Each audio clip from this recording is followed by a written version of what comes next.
Okay, so I'm DJ Dustkut, and Eric. and that's Eric Haneke. If you haven't heard any of Eric's music tracks, he's a really good musician. I'm going to include a link below this video to his YouTube channel. Check him out. Okay, so we're pretty hyped up, as the rest of you all are, about this new Daft Punk album coming out in May, Random Access Memories.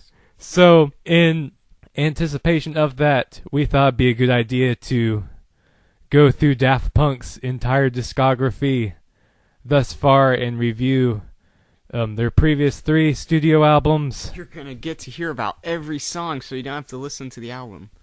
Yeah, so we're going to go through Daft Punk's discography one album at a time, and we're going to start with the first one. Yeah, we're going to start with Homework. So, anyways, this album came out, okay, you okay there? This album came out in 1997, so, like when this album came out, I was like 6 years old. How old were you? I was like 5 or 6. Okay, 4. Or, wait, no. 2 or 3.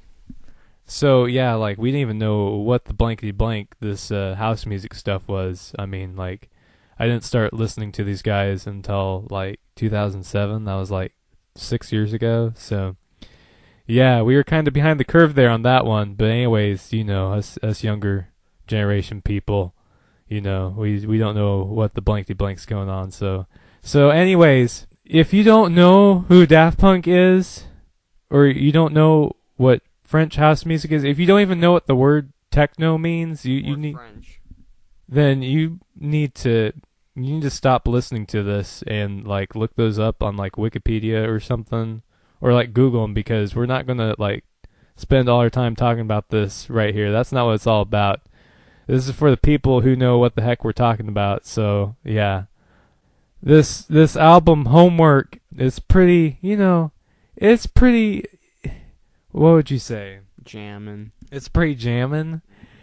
And, you could dance to it. You could dance to it. Yeah, I think that's even what they were intending to. I mean, I was like, why is this so repetitive? But then I realized it's to dance to, so if you switched up the beat every minute, then people wouldn't know what to do, and they'd all sit down and everyone would be sad. But it's all steady and gets you going.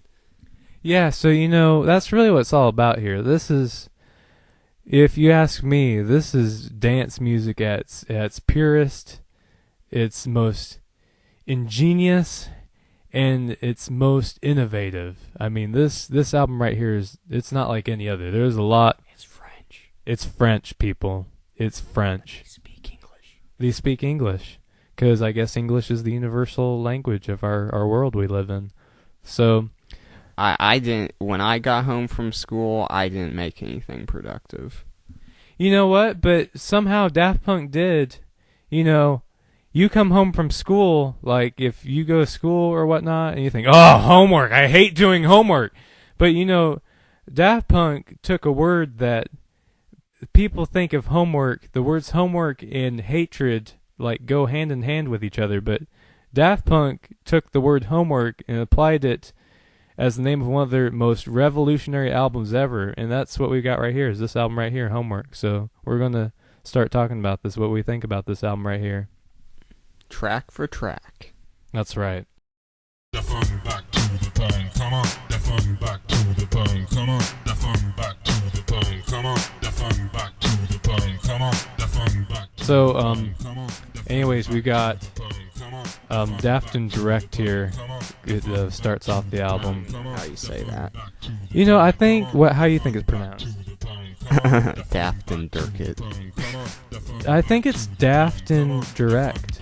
I think you look at that, Daftendirekt. I think it's Daftendirekt. Anyways, it kicks off with this subdued vocal sample at the beginning. You remember? What's that, Eric? Well, I was gonna say as Lee and I mean DJ Dustkut, and You can call me Lee if you want to. okay, well, your real name's DJ Dustkut. You could call me Peas and Carrots for all I care. Yeah. So, like, I'm not very generous with my star rating, so when I give a song 3-star, it's pretty good. I mean, I listen to a 3-star song, and a 5-star song is just like, wow, it's the best thing ever, so. Now, I'm a little more loosey-goosey, like, I mean, especially when it comes to Daft Punk, like, I mean, especially on this album right here, I mean, like, you know, I mean, these were albums that left a huge impression on me, like, in my teen years, you know, listening to it, and it's like, you know, influenced the way I made my own music under the alias DJ Dustkut. So, you know, this is like pretty much a part of my adolescent years, so I rate these pretty highly, you know, because I'm kind of partial, but, you know, also just because, you know, I really love dance music and the whole electronica scene, and, you know, everybody's got a, you know, 1, 2, 3 place to be, keep it real, you know what I mean? Yep. So, anyways, we got our Daftendirekt. So, yeah, it's either Daftendirekt or Daftendirekt. So, yeah, this kicks off the album. You know, it starts off, you know, with the subdued, like, a vocal sample. I still don't know what the heck he's talking about. Oh, he's talking about, like, this crazy coon. He's like, crazy coon, come on. You know, he's talking about this raccoon that's in the dumpster, and they gotta get him out of the dumpster. Crazy coon, you know. Wow. That's really what the song is about, huh? It is. They have raccoons in France. Wow. Well, subject matter aside, like, because, wow, that's an eye-opener. I had no idea that this whole time this song was about some dang raccoon they're trying to get out of the dumpster. Yep. So, you know, it kicks off with this, it's beatless here in the intro, and then, like, this subdued, like, vocal sample talking about some crazy raccoon the French police are trying to get out of a dumpster. See, I guess that's what he's singing about, like what Eric said. And so, like, the beat comes in, and it's, like, all awesome and stuff, and the beat gradually, like Daft Punk throws in, like, some hi-hats, and, like, that little, it sounds like some sort of, like, one of those old classic, like, 80s synthesizer melodies in there. And, you know, I feel like this is sort of like an intro track here. It's great, you know. I don't really, you know, I feel like this is like an intro to the album, you know. Well, I give this a 4 out of 5 stars. I think it's pretty awesome. What about you, TJ, Eric? 3 stars, pretty good. Yeah. So, you know, it's pretty jamming. Gets the album off to a good start, and it just seamlessly fades into the next track, which I feel really introduces the album because it brings you exclusively Daft Punk's Homework. Yeah, it's like some sort of like FM radio, like DJ, like announcing, like you listen to this, and it's like you're listening to FM radio or something, you know. You know, it's pretty cool. I mean, I don't even want to rate this one. It's like, it's, you know, it has its place in the album, but it's not like a song in itself. Wouldn't you agree, Eric? Yeah, right. So WDPK 83.7 brings you exclusively Daft Punk's Homework. Yeah, so then from there, it seamlessly goes right into the next track.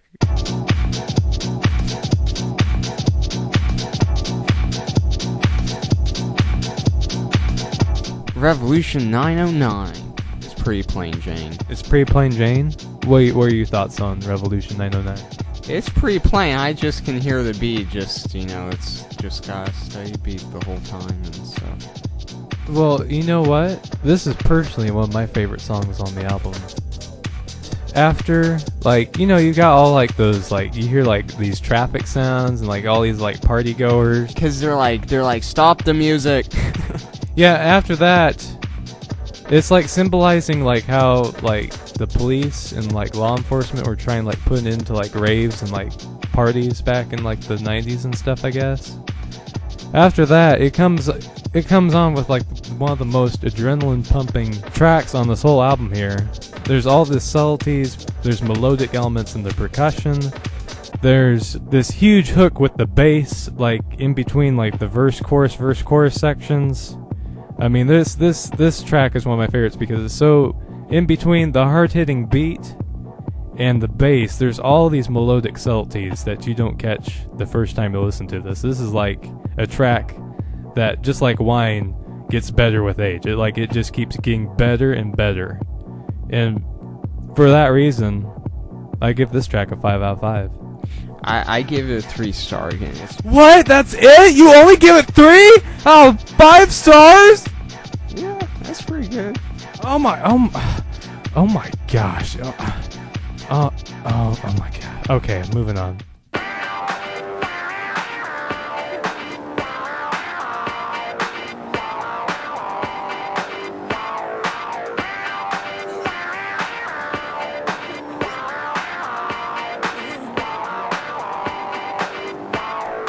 Okay, so moving on, we got a really iconic track here, Daft Punk.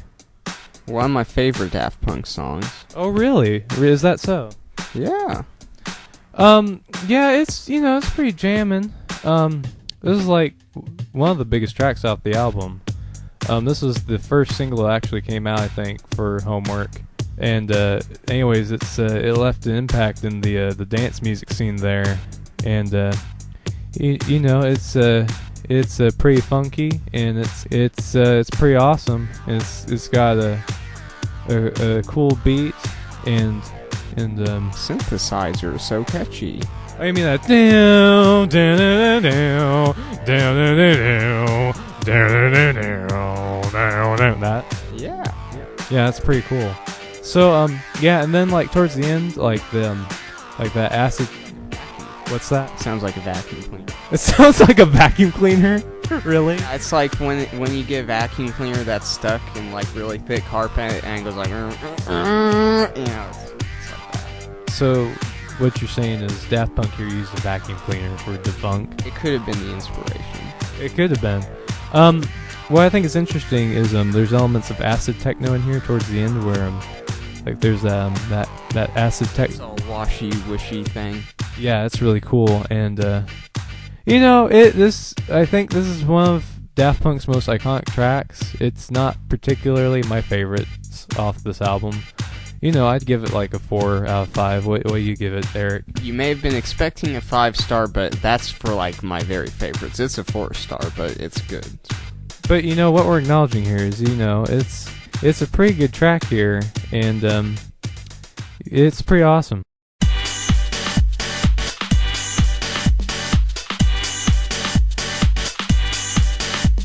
Okay, now moving on to track number 5, Phoenix. I think it's a very happy song. So I can imagine if you were dancing this, wow, you'd be in a good mood. Yeah, you know what? When I first listened to this album, like, I thought this was the crappiest thing I'd ever heard. What do you think, Eric? I didn't know what they were saying. Like, I saw the track named Phoenix, and like, when do they say Phoenix in the song? But they say it through the whole song, you just can't tell. I don't think they say Phoenix in this track. They're like, Phoenix, dun, dun, dun, Phoenix, dun, dun, dun. Really? I didn't know that. Really? You mean first of all, on Daftendirekt, like they're talking about a crazy raccoon, the French police are fishing out of a dumpster, and now you're telling me on Phoenix they say Phoenix? What's that? That's why it's called Phoenix. Wow, this is another eye opener for me. This is one of the more repetitive tracks on the album. What did you say? Yeah. Do you feel like it's one of the more repetitive tracks on the albums? Yeah, it goes like Phoenix, dun, dun, dun, dun, Phoenix. I have no idea what you're talking about with them saying Phoenix. It's pretty repetitive. It's really grown on me. I think it's pretty awesome. This has another great beat. Whatever it is they're sampling there, it sounds awesome and like weird and stuff, and I think that's awesome too. But what I particularly like the most is when like that little like rambling bass line comes in. That's where the whole track really comes together, I think. And despite the fact that this track is so repetitive, I have to say I'm going to be generous. I'm going to give this 4 out of 5 stars because I just think it's that great. I'd say it's like barely scraping in a 3-star. Well, no, it's a 3-star. It's a 3-star. It's good.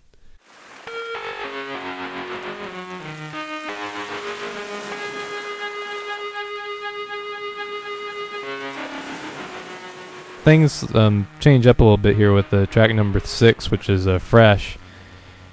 And yeah, this is pretty good too. I like those ocean wave sounds at the beginning. Yeah, they might have just left a microphone at the beach and came back the next morning and saw what they got out of that recording. Yeah, it's pretty cool. You like hear like the motion waves and like the seagulls, and then like that like the guitar like comes in, and it's like all like I don't know. It's like a really cool sounding guitar. You know what I'm talking about? Yeah. Yep. But anyways, like the guitar comes in, and like it sounds like they're doing all like these like guitar distortion experiments throughout this track. Well, I'd say it does have the 60s. I mean, it sounds like they're using the Lamb-Guards. Yeah, I really don't know what the heck they're doing. I just know this track really sounds really psychedelic, and also that really heavily processed beat that comes in, that really complements the guitar really well, I think. I was sort of surprised like how like the contrast between like the duration of the tracks. This is one of the shorter tracks on the album. This is kind of interesting. Okay, I give this I just feel like 3 stars would be too low. I feel like 4 stars is kind of high, but I'd rather give it 4 stars out of 5. What about you, Eric? Well, I really like, it's very pleasant, and that it leads up to Around the World. I like that, so I give it like a 3.5 stars, but I've got to choose something, so 3. Like I've given everything so far. Okay, and speaking of Around the World,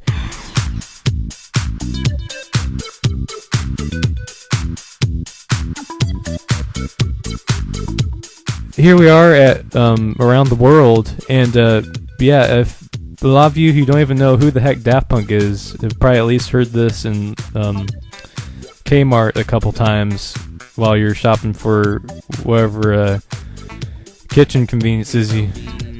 Pinto beans. Yeah, so this is without a doubt the most well-known track off the album, and it's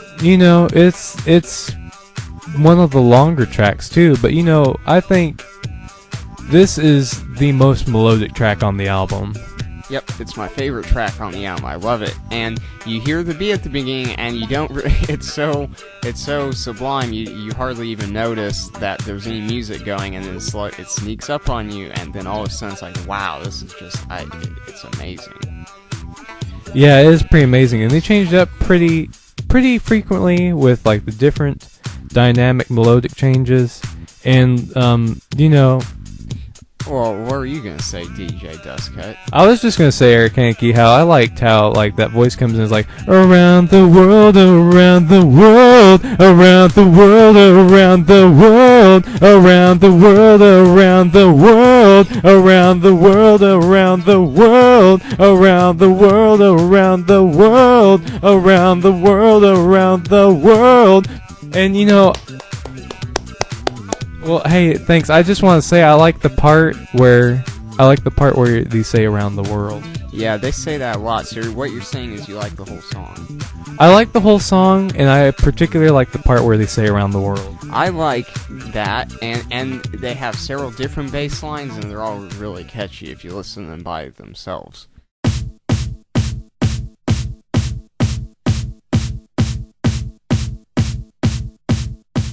Track number 8 is Rolling and Scratching. I think this is interesting because, this is obviously the results Daft Punk wanted, I mean, this track is so, with what we've heard so far on the album, this is such a huge contrast, both stylistically and, like, aesthetically.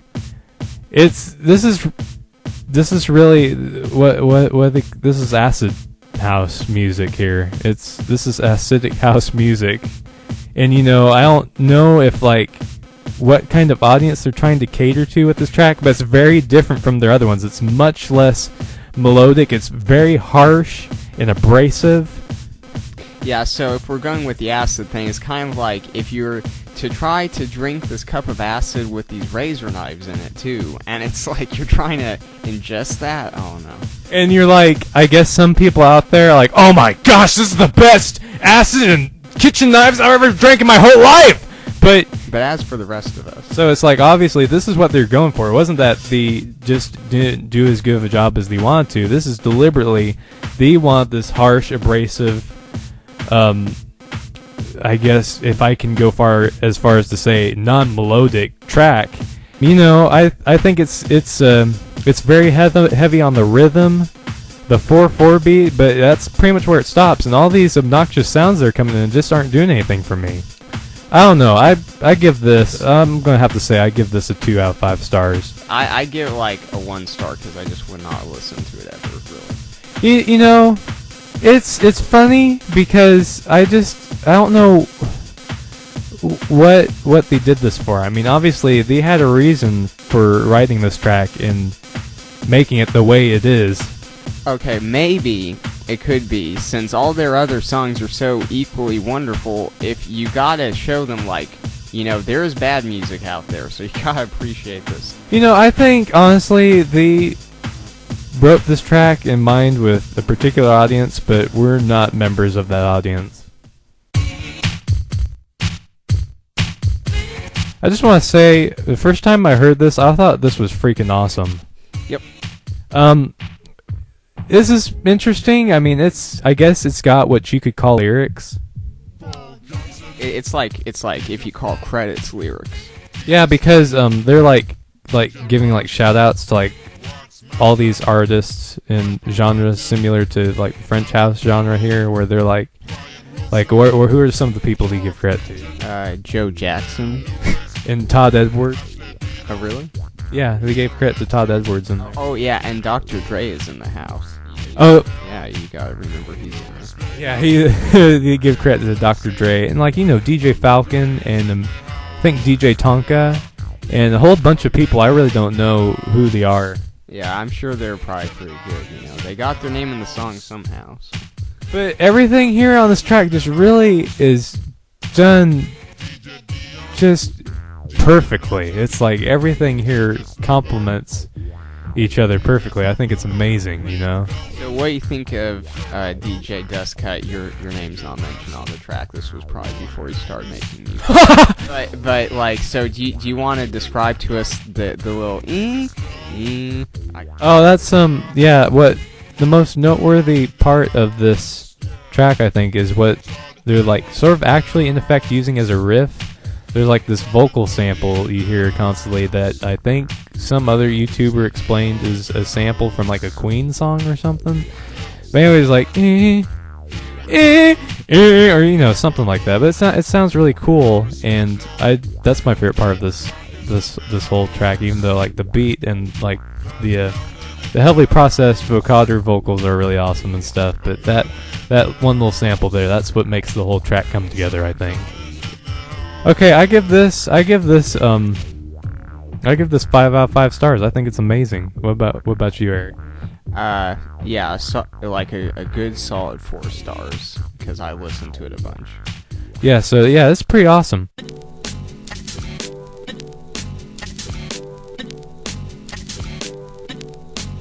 Wow, I know that this wasn't like a single, but I think this is amazing. This is easily like another one of my favorites. I know that must sound weird, but it's like there's like some sort of like really short sample I can't identify. It's like it's from something, but I can't tell what it is.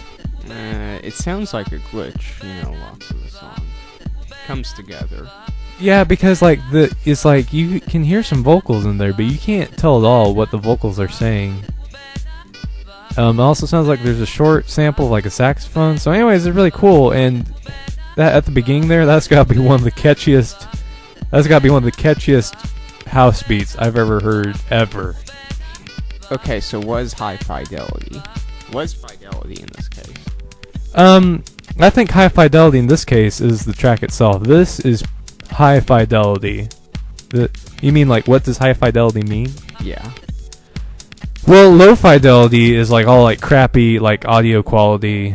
Like, you know, I really don't know. What comes to your mind? Retirement plans. Okay, so that is totally not what I was thinking of, but I think this track is awesome. I give this 5 out of 5 stars. 3.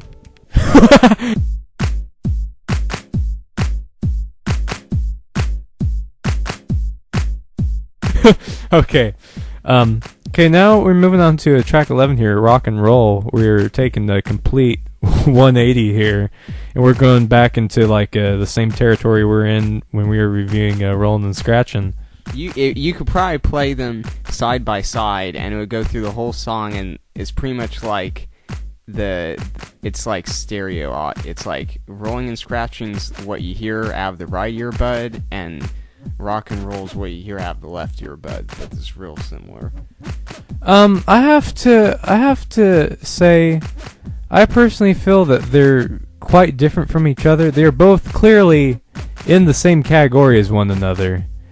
I find this one to be more obnoxious than Rollin' and Scratchin'. I mean, like that nails on chalkboard solo there at the end is like, that is enough to make my eardrums bleed. What about you, Eric? Yeah, okay, I'll call it Rolling and Scratching 2.0. Rolling and Scratching in the deep. Yes. I don't know. I give this 1 out of 5 stars. What about you, Eric? I find it a little bit more catchy than Rolling and Scratching. So. Are you serious? So I give him, yeah, because it's obnoxious, so I give it like a 2-star. Well, wow, are we serious here? Yeah, I mean, I kind of like listening to a little bit of it. I can't take the whole thing. I can't take any of this. This is way too much for me. This is like I said, that's like, it's like a nails on chalkboard solo you've got going on.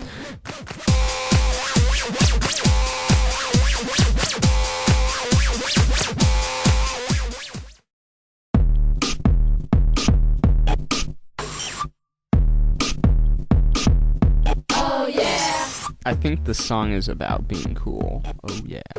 Yeah, it's like, it's this is an interesting track because besides the beat, it's got an interesting sort of hollow sound to it because there's not like many melodic elements in this track, but you've got like a lot of like vocal samples going on here, which is kind of cool. And for how long it is, I mean, it doesn't take up too much time on the album. This is something that I enjoy listening to. I give this 3 out of 5 stars. It seems like I always give something 1 less stars than you do, so I'm gonna say like a 2-star, because I probably would never listen to it on my own, but it's alright.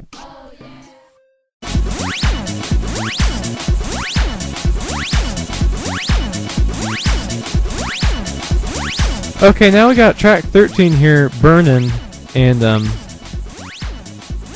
you've got like this screechy, like percussion build up at the beginning. I have no idea what it is we're listening to that's used as like percussion here, but it's like this beat is like slowly building up here at the beginning, and then after like a minute or a minute and a half or so, it's like the bass comes in, and oh yeah, all right, that's where it all comes together. And it's like that bass is like blaring and all awesome and crap and stuff, and it's just awesome. Mm-hmm. Yeah, so you know what? It's pretty cool.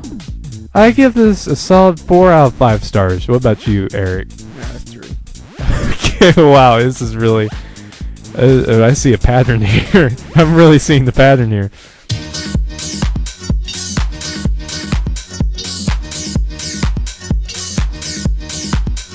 Okay, so now we got track 14, Indo Silver Club.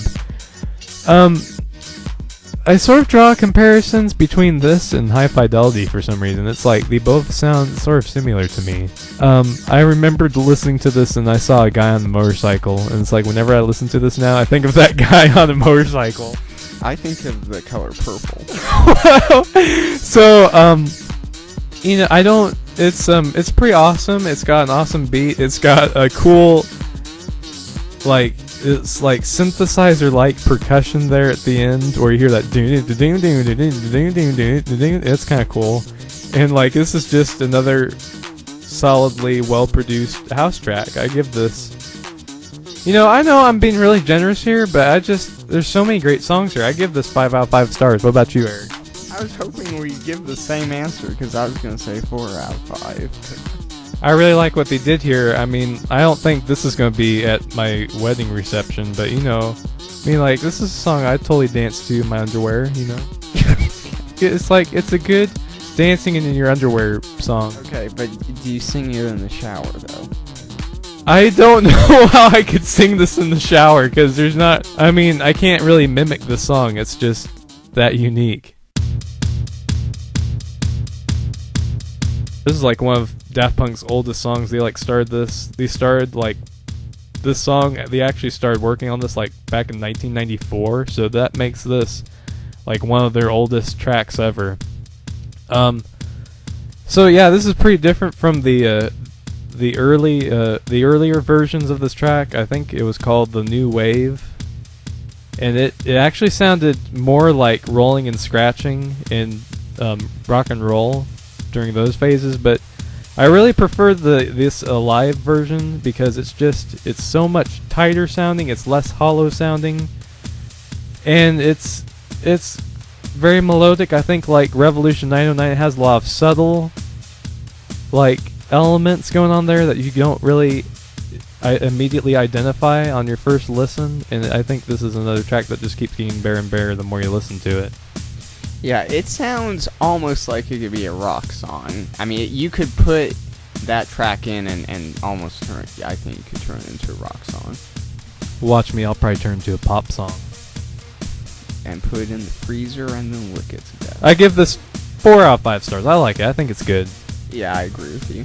I think I agreed with you when I said 4 out of 5. Oh, wow. Okay, cool.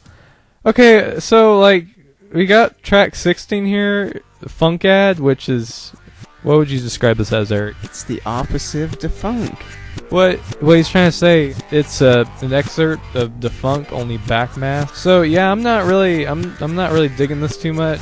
I don't even really feel like we should rate it, because it's not really a track. I think we should rate it, because I like it by itself just about as much as Defunk. Are you serious? I give this 2 out of 5 stars. Okay, no, 4 out of 5. I like it. Really? Yeah, it's yeah, I mean, the sound's still the same, it's just backwards.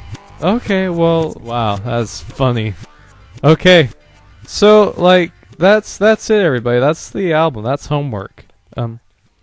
So, what do you think about this artwork, Eric? I mean, it's... I can remember it because the words are in red. Yeah, and it's kind of cool, because, if you look at it, it's some sort of embroiled emblem, something you'd stick on your fabric. You can tell the layers are made out of fabric and stuff. I think it looks like something that is on the back of a biker's jacket. That's kind of what it looks like. That's a pretty cool observation there. Yeah, I think this album art's really awesome, and it's cool and stuff. And inside, when you open the album art, because you gotta buy it to find that out, and then you see the two artists and it's their baby photos, so you don't know what they look like, but you see them as babies. Yeah, so you just do I guess if they robbed a bank or something, the police would just have to do one of those age progression things to find out, oh, this is what they look like as 35-year-olds or whatever, however old they are. Tough thing is because they went from those cute little babies and turned into robots, so that would be a really tough thing to do the age progression with.